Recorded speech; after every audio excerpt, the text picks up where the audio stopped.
Hello and welcome along to the start of another brand new season from this FM19 story, part of the furniture with me, Daniel. It's season 12, episode 1, and today we've got another transfer special with Torquay for our second season in the Premier League, and we're preparing to try and avoid any second season syndrome and a return to the Championship. There's some big news on and off the pitch. Firstly, the transfer window will probably be a bit of a surprise, especially after our plans in the end of season review last year. And more importantly, we're not at home at the Torquay Stadium today, as that's being renovated this season. We're ground sharing with Bournemouth, which, as you may be aware, isn't very close at all. One of the slight issues with managing a side like Torquay, Yeovil or Truro is there's no other sides in that region of the country at this level, so we haven't got any close options to move into, so we're ground sharing with Bournemouth, who are a number of miles away. Despite that, we've still got about 18,000 season ticket holders for a 20-odd thousand seater stadium. The exact capacity is 21,767 and nearly all of that sold out to season ticket holders.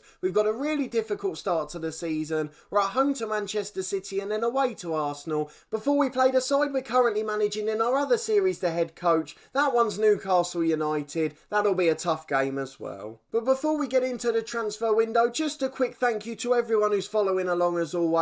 I really do appreciate your support. If you're enjoying the series, please do put a thumbs up on the video, and if you're new to the channel then subscribe for daily FM19 content from two long-term stories. But let's get into the transfer window. That's the thing we're all here for. It's a little bit of a strange window really. We talked about having to let a few of our legends go because they weren't quite up to Premier League football. We have done that, but probably not to the extent we thought, and the reason for that is because it became very clear early on in the window that we weren't going to be able to find 6 or 7 players. We were only given a transfer budget of around 45 million and we still wanted to keep our wage structure despite amending it slightly to allow for the fact that we were making a profit. We were obviously spending a lot of our money on infrastructure as well as the stadium. We've also agreed improvements to the training ground and youth facilities as we really start to push in the Premier League to try to be able to produce our own talent. So as a result, as the reports came in, we decided to go for a change of approach. So rather than revolutionising the squad with 7 or 8 new squad players, we've just brought in 2 or 3 specialists and let backups in those positions go.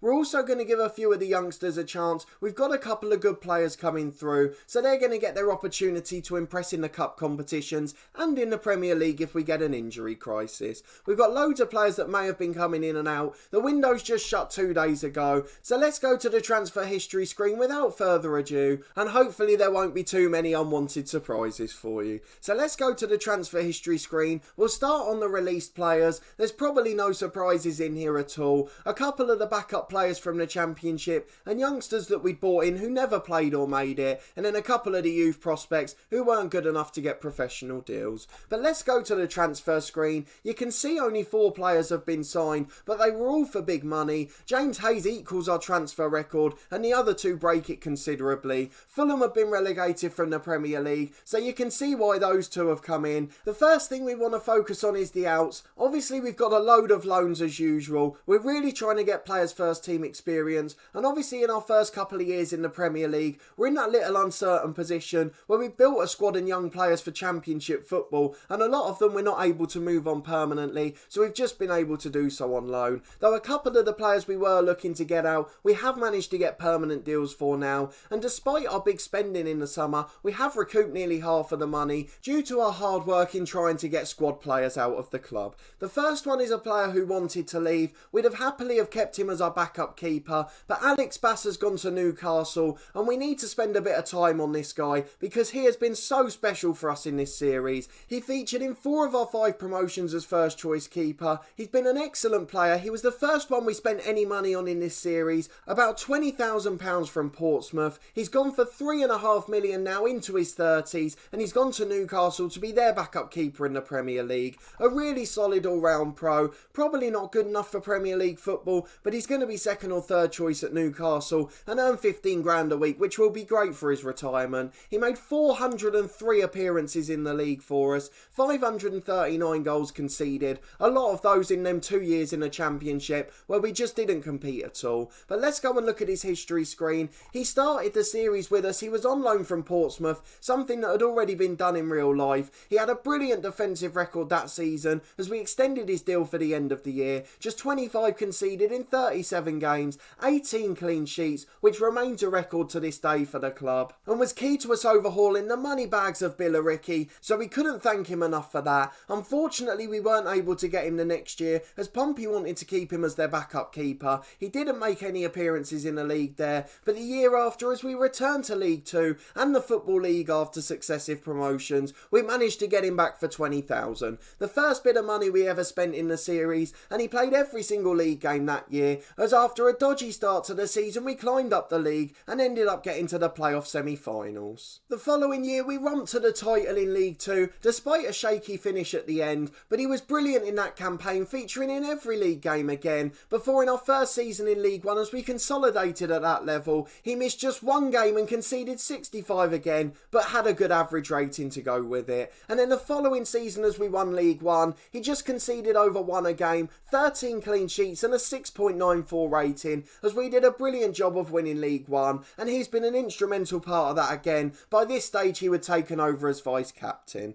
and then as we moved into the Championship he became even more important for us. His average rating over the 4 years was sensational, but particularly in this first year we didn't have a strong enough squad. We were getting bombarded with shots on goal, and remarkably we only conceded 69 goals. He kept 10 clean sheets, which was brilliant at that stage, and an average rating of over 7, which was crucial in keeping us up comfortably. And in the following 2 years, as we consolidated as a mid-table side, we were waiting for our new stadium to be built. We had big players going out of the club, but he remained consistent all the way through. Yes, he conceded more goals in those seasons as we played with a back 3 and 5 rather than a 4, but he averaged almost a 7 both years and was incredibly consistent across the board, very rarely succumbing to injury and very rarely making errors that led to goals. And in our promotion winning season from the Championship, he again conceded just over 1 a game, 12 clean sheets in that one as well, got his first ever Man of the Match award remarkably, and appeared in every single league game from the start, a wonderful achievement indeed. And although he was taken over last season and was no longer the first choice at the club, he did manage to make a Premier League appearance, so I'm delighted that before he left the club we managed to get him to appear in the Premier League. So he appeared at the lowest playable level for us as our first choice keeper, and then 11 years later made a Premier League appearance. It's probably the fairy tale story of this series, and I'm not sure if it'll be topped, but a wonderful servant who made such a big contribution across the board, and we were happy to let him go when he asked for a new challenge. We have got a solid backup keeper, and Maxwell's going to be the first choice for years to come, so I'm delighted he can get his move and earn the money he needs for his retirement, as well as making the club a handy profit. A brilliant servant and deserves all the time we've given him. We wish him nothing but success in the future. Let's move back to the other transfers out that we're not going to focus on quite as much. Billy Lee Meaney went to West Ham for £6.5 million.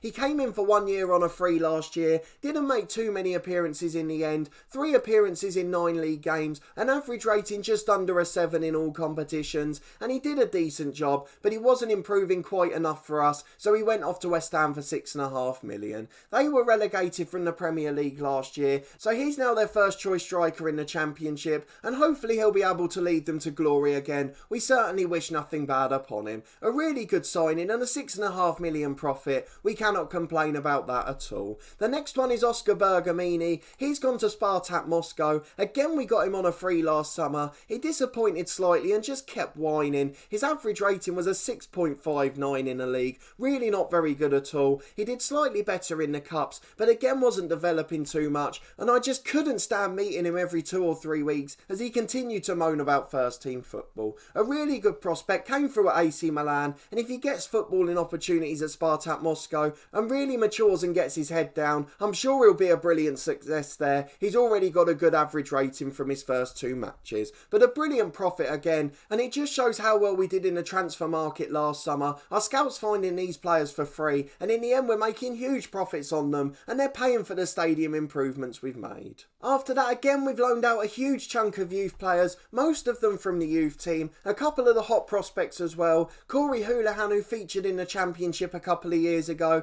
he's gone out on loan for the 2nd year in a row. He looks like one of the ones that might make it, and he's playing for promotion favourites Nottingham Forest in League One, so hopefully he'll be able to do a good job for them. And then the other one is is Marcus Davis. He was our backup right back last year, but that's going to be Nico Williams this season as we've signed another right winger. So Marcus Davis goes out on loan. He's got a big potential, so if he gets a year of football, he could well make it as a Premier League player. Next is a couple of sales. Firstly, Ben Foster, a player we signed in the January transfer window in our promotion winning campaign from the Championship. He was a good player for us last season, but didn't perform too well, and basically he was a Championship player playing in the Premier League, a good solid holding midfielder, and he's gone to Crystal Palace to play at that level now. We made a profit on him again. We signed him for 1.8 million. He made 48 appearances and did a good job, and he's gone to Crystal Palace for almost double the amount, with further fees to come if they get promoted. So a decent servant, and helped get us across the line to reach the Premier League, so we've got no bad blood towards him either. He was a little bit unhappy towards the end of last year as he got displaced from the team, but we've no complaints about him at all. He did a really solid job for us when needed.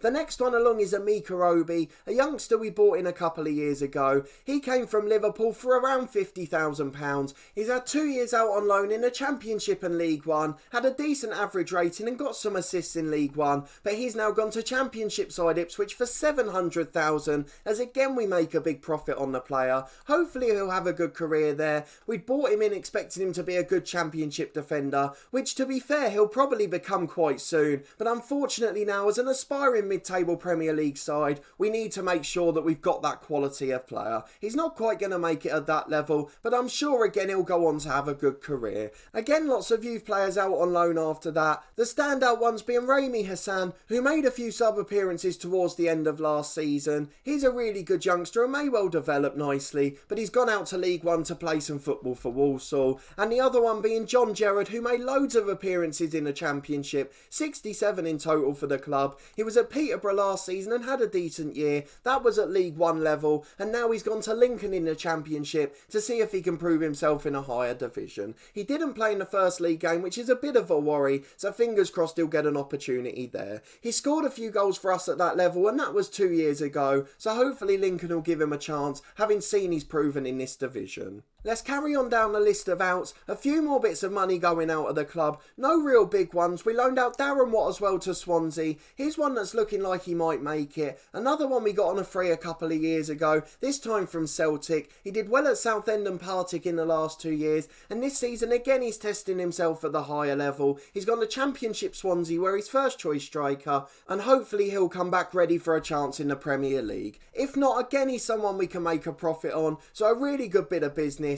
And the next one also falls under that category. Portsmouth bought John Sampson for 400 grand. We loaned him out in the second half of last year. A really disastrous January signing in the Championship. Never really made it for us. Made 2 appearances and in one of those he got sent off and he never played for the club again. After a loan in League One at Notts County last year, he's gone to League 2 Portsmouth this season. £400,000, so again a slight profit, and hopefully he'll do a good job for them there. And then again after that we had a few players go out on loans and frees. Esri Konza, obviously a hero in our other series, the head coach. He's gone to the MLS in a pre-agreed deal. He did a decent job for us at Torquay. He got us out of the Championship, covering at right and centre half. So we wish him nothing but success in the MLS, even though he hasn't quite reached the heights he has in our other series. Moving on, we've got a few more loans going out. A couple of youngsters we weren't able to sell. Steve McNulty's the latest one. We were initially planning to keep him this season and give him a chance in the first team, maybe off the bench and in cup competitions, as he developed quite well last season, but we managed to get a big central midfielder in towards the end of the window, on deadline day in fact. You'll meet him in a minute, but that's meant Steve McNulty won't get as many chances as we like, so he has gone out on loan to Wigan this year. They're at the top end of League One, after he played for a lower Championship side in Preston last season and did an okay job there. So hopefully he'll get another good year of football and continue to improve, as he's someone I think's got the potential to make it in the Premier League, even if he's not going to reach the standard that we're at. A couple I missed a bit higher off the list. Emmanuel Fibrosima, he's still developing quite nicely. I don't know if his potential's going to make it for us as we climb up the Premier League, but he is going to become a very good footballer, so we hope he develops at Rotherham. He's got 1 goal in 2 appearances already, despite a poor average rating, so fingers crossed he'll be able to do a good job there, and we'll be able to give him a chance next season. The last sale was Johnny Kelly. He's gone to Nottingham Forest for 850,000. Again, a slight profit after a pretty poor signing. We signed him in that January when we were getting promotion. He didn't end up making an appearance in the Championship, but did make 2 in the Premier League last year. We knew he wasn't going to cut it. He was just a backup option, and after spending $575,000, we got a bit of money for his loan last year, and now we've made a profit to Nottingham Forest again. So another good sale for us, a really good window in terms of outs. We've kept a few more of the squad players for this year. As you can see, we haven't overhauled the squad too much, but let's go and focus on the 4 ins, especially the 3 big money ones, who I hope are going to really improve our first 11. So first of all, on the right hand side of the pitch, we highlighted that we needed a new player, either at right wing or right back. We had Lindstrom, we had Talasise, and obviously we had Nico Williams who could cover in both positions. We knew Marcus Davis needed to be loaned out, so we had to sign one more player. A right winger came to our attention, Hernan Air, I think it's pronounced, from Fulham for £23 million.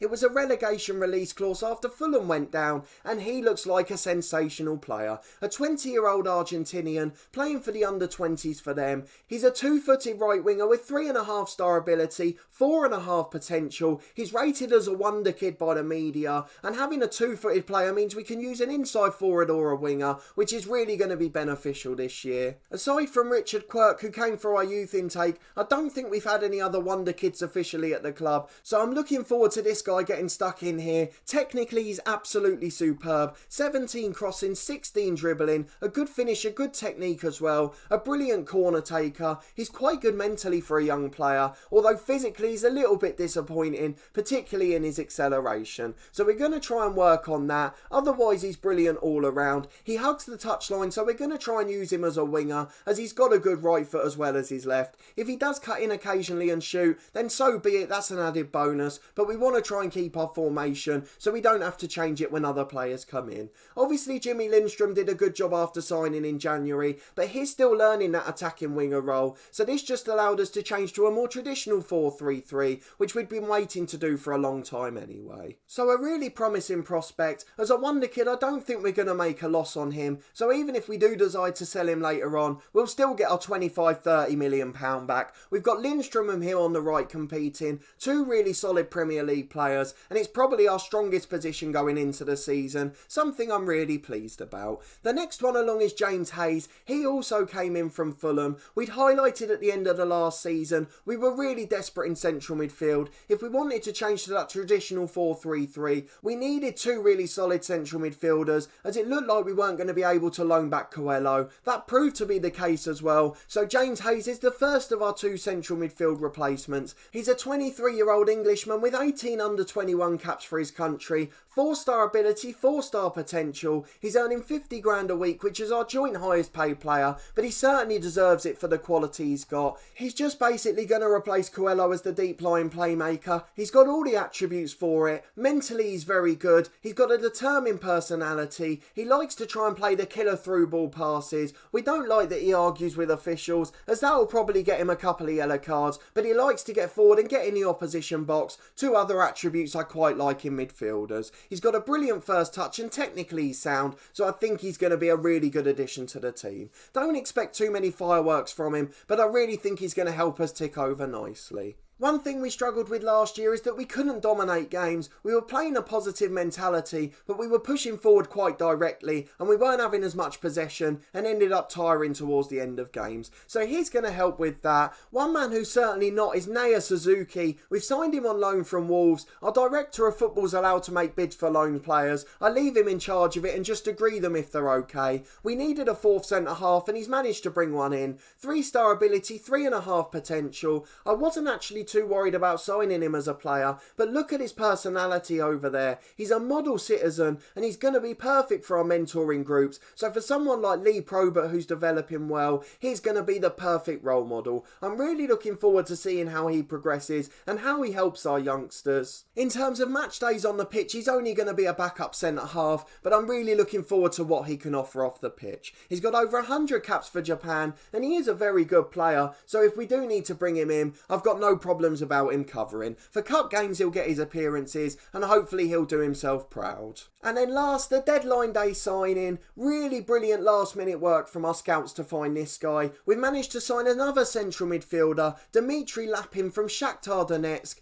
£18.5 million, as we blew almost all of our remaining budget on one player on deadline day. But he's another brilliant central midfielder, another young player as well, 22 years of age, a Ukrainian youngster with over 30 caps for his country already. Again, he joins Hayes on 50 grand a week as our highest paid players at the club, but he's got 4-star ability, 4.5 potential. Technically he's absolutely brilliant, a really good passer of the ball with good vision as well. He looks to dictate the tempo of the game, he's a professional personality, and he likes to get into those advanced playmaker positions, so he's going to play in a similar role to Allingham last year, just from a slightly deeper position. And of course we're training Allingham now as a central midfielder, so he can cover the role just as well. But I'm delighted with the 3 big signings we've made, and I'm quite pleased with the loan deal as well, as he's really going to help as a mentoring lead for some of the young stars in our youth academy. So even though it's probably not the busiest transfer window and not the 8 or 9 new players you were expecting coming in, it really is 3 specialist players who are coming in to be absolute stars in certain positions. I'm really delighted with the window, but obviously I'd love to know your thoughts down in the comments.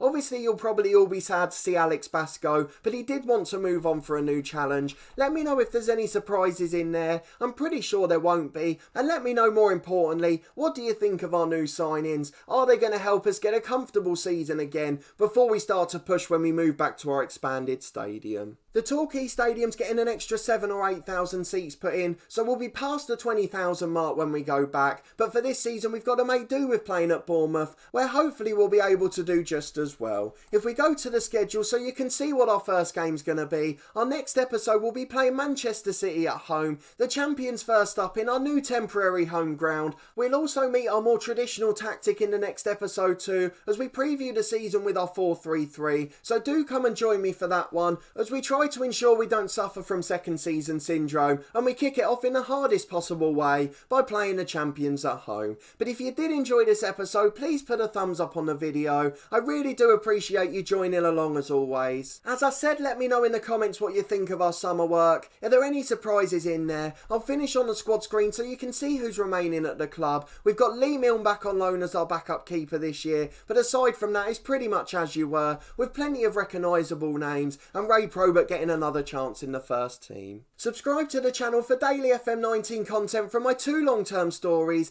this one with Torquay United, where we'll be playing our first game of the season in the next episode. That one's on Tuesday at 4:30. And then our Journeyman series, The Head Coach, where we're currently with Newcastle United. Season 11 of that one started yesterday. We had plenty of transfer action in that one too, as well as our first game of the season, which weirdly was an opportunity to win a trophy. There's also weekly content from my Snooker 19 career every Friday at 4:30, and there's a bonus bank holiday episode tomorrow at 12, so I hope you'll check that one out. And then from the middle of next week we'll have loads of content from Cricket 19. The official game of the Ashes is coming out on Tuesday, and I can't wait to get my hands on it, as I've loved the previous editions of the game. So we'll have loads of content from that over the next couple of weeks, as well as all of our usual daily FM content. So a busy few weeks for the channel, and I hope you'll enjoy all the content coming out. But a massive thanks for watching and your continued support as always, and we'll see you next time for the first game of the season as we play the champions Manchester City.